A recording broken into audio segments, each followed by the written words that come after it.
I think I understand what's supposed to be meant by it, but I want to make sure that what you mean by it is the same thing that, say, David Icke means by it before I try and comment to it. Should I reply right away with that then? Yes, please. Okay. Okay. So predictive programming is when you, as a person or people in general, are programmed by their media, by their entertainment, into what is going to happen. So it's like showing you over and over again something that's going to happen in the future, so that when it actually does happen, your mind has already accepted it and is already, it's not a shock. It could be still shocking to you, like 9/11 was to just about anybody that lived through it. And I know you guys were kind of talking about what happened on the day. And I remember that day like unlike any other sort of thing. So I know exactly what you're saying. But the fact that we're shown these things that happen over and over again, and then they happen in real life. So like The Simpsons showing you, say, that Trump was going to be president back in the 90s, and then they show him doing the exact same thing, and he's president, and he's going up an escalator. The Family Guy is showing that Bruce Jenner is dressed up in drag and dancing for a bunch of sailors in 2009. And then, 5 years or 6 years later, he's on the cover of the magazine there, coming out as a transgender.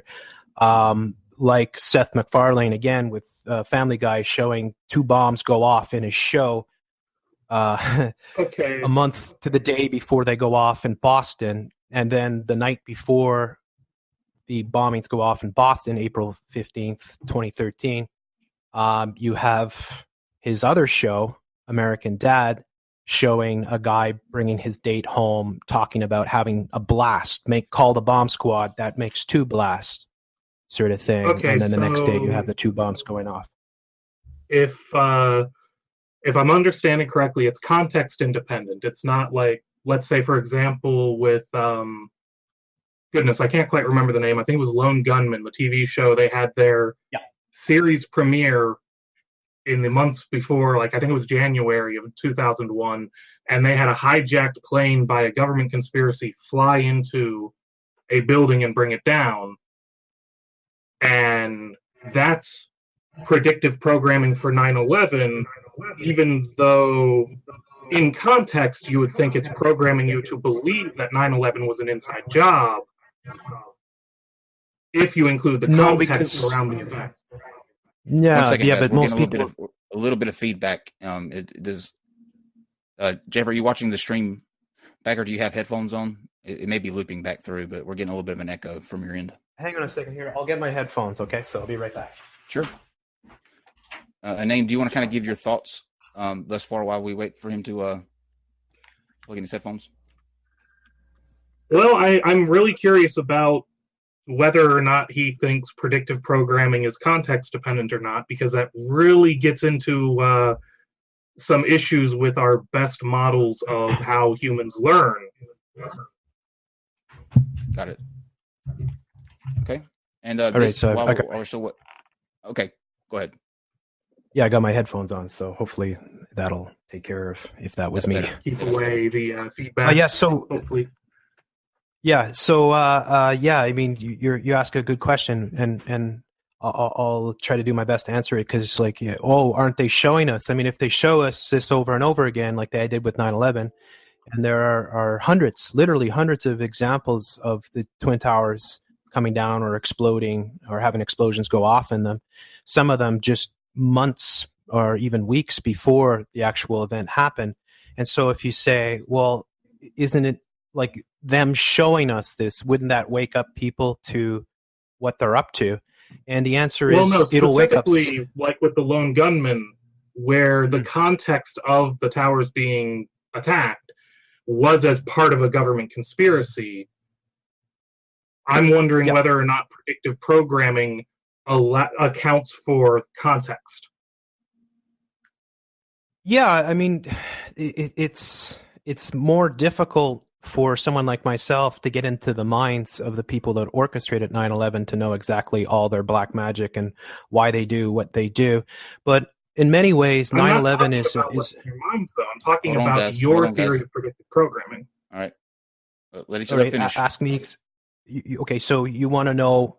You're saying that them showing us this stuff would lead to us learning that they're behind it, sort of thing. Is that what you're saying? I'm I want to. What I'm trying to understand about predictive programming is it sounds like all that we're supposed to take away, all that gets planted in our mind is this idea of towers collapsing because of bombs. And then maybe something else makes us think terrorists because of, I don't know, well, the show 24 came after, but movies like Under Siege or that Alcatraz movie with Sean Connery, whatever the hell it was called, where terrorists were taking shit over. Mm-hmm. And so just because of these discrete images with no context, we are programmed to think towers get taken out by terrorists with airplanes. Well, obvious. Okay, how about We accept it. How about this? What they're going to do is going to be used in the maximum way, right? So there are major objectives, and what I outlined earlier was the surveillance state, because I think that out of all the things that happened out of 9/11, and it would be almost impossible to calculate how many different things have been affected by 9/11, but we'd have to think that in terms of world events, it's probably easily one of the biggest world events of the last 200 years. So much has come out of it as a result. So what I try to say about predictive programming is that by showing people, and 1984 is a great example of this in many ways, because of a lot what was shown in that book is what's manifesting today. But like when they're able to traumatize you through the film. So when you go to watch a movie, you can't just think that you're watching a movie, that there's no intentions behind it. Even if it's a comic book movie, and even if it's a children's movie, if it's coming from Hollywood or if it's coming from the New World Order, it's going to be full of their symbols of their witchcraft and everything else that they infuse into their creations. And it's used as programming. So my whole thing, if you catch on to my videos, you go to my channel, my intro always shows that your entertainment is programming. It's not entertainment. It's not there to entertain you, really. It does, and it can, but it's really much more about social conditioning. So what I try to say with the New World Order is that with 9/11, it's like, we're going to do this to you. It's going to happen. It's not that people that are watching, say, children's cartoons at 7:00 in the morning on a Saturday or something like that, and might see the World Trade Centers being bombed in a Spider-Man cartoon or something like that, are going to wake up and say, "Yeah, the Illuminati's behind everything."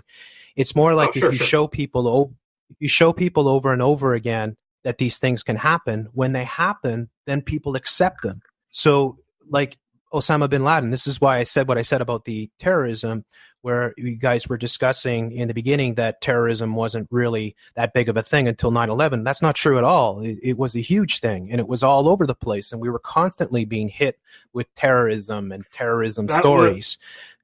I don't know that I'd go so far as to say constant, but that was a point I was actually going to agree with you on, is that terrorism was not a new thing, at least, and that we had seen plenty of it before.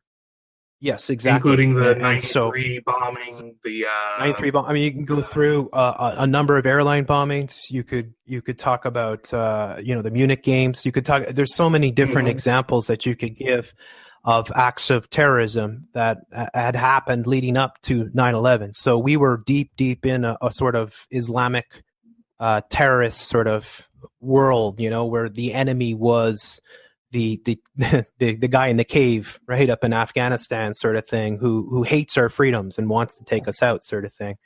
And much like 1984, it's just, here you go, we'll wag the dog, we'll create all these stories, we'll create these bombings, we'll create these events, and we'll condition people into thinking that there are people in caves in Afghanistan that want to destroy our freedoms. They just hate what we are and they want to take us out. And then we'll hit them over and over again, and we'll put it in all the television shows, we'll put it in all the movies, so that people, when it does happen, when the big thing does happen, everyone's going to come out and say, I hate terrorists. They hate us. We're going to stand up. Let's grab an American flag, and a shovel and whatever and a gas mask, and let's do what our country, our president demands. So I think I see how you believe predictive programming works and how it happens to us through the media. I just have a few problems with it now that I understand it better. And the first is that our best model of how humans learn includes something called social learning theory. And this is actually where things like social programming, using television to get people to think certain things or to behave certain ways comes in terms of our model of how people learn. And it's entirely context dependent. If I show a movie about people hijacking an airplane and attacking a building, and that it's a government conspiracy, a la the Lone Gunman pilot episode, then what people are going to learn and take away and internalize out of that, if they internalize anything, is that government conspiracies cause terror attacks, and that terror attacks are actually faked in order to encourage surveillance states and the like. That was the message of the Lone Gunman, and that's what people are going to take away from it. And I speaking don't to the agree. I'm sorry, but that's what social learning theory, the best theory of psychology. Fine. What a book tells you and lays out as a definition. You're talking about a pilot episode of a show that practically nobody watched. It wasn't The Simpsons. So you would agree that we should just ignore that? We need to have a high frequency of these things happening. Is that a fair point? We need to see this happening constantly? No, I'm saying it's happening, and they're showing you it, and they have every confidence in the world that there's nothing that any of us can do to stop it. They control it all. So you got to understand. For the predictive programming to work, you're saying it has to be a very frequent thing that you see, not necessarily all over the place, but let's set a reasonable threshold. Let's say 5% of all movies need to contain enough elements of what they want you to believe for it to have an effect on the population. I think you're thinking that you're okay. So I understand. We're talking about a model of psychology. We're talking about how people learn. So you've got to have a mechanism by which that works. Television doesn't. You don't learn from television. You get mind controlled. Television is mind controlled. Sorry, program, same thing. Yeah, it's not. Sorry? Say that again? Learning is a form of programming. It causes engrams in your brain to form as passageways are basically built through your connecting different neurons together to form skill sets. It's a form of programming. Yeah, exactly. A form of programming. There's a massive difference between and social learning theory includes how you get programmed through television shows. They actually discuss specifically there's a huge, enormous difference between.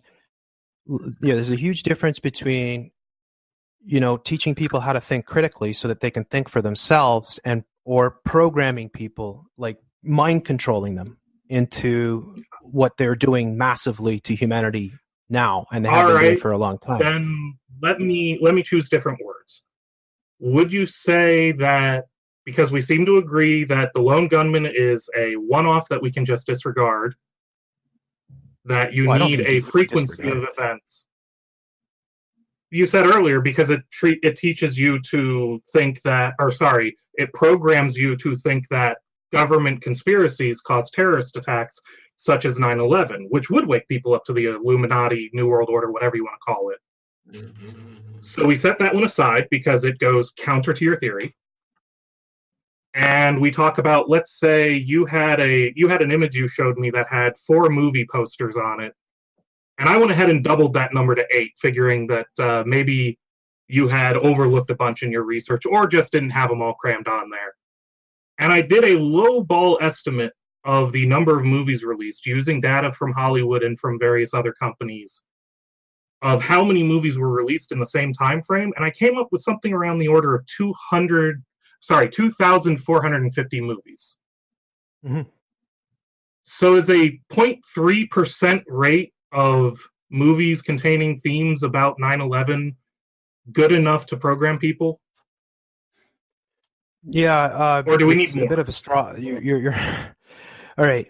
You don't know the symbols. You don't know how it's done. You don't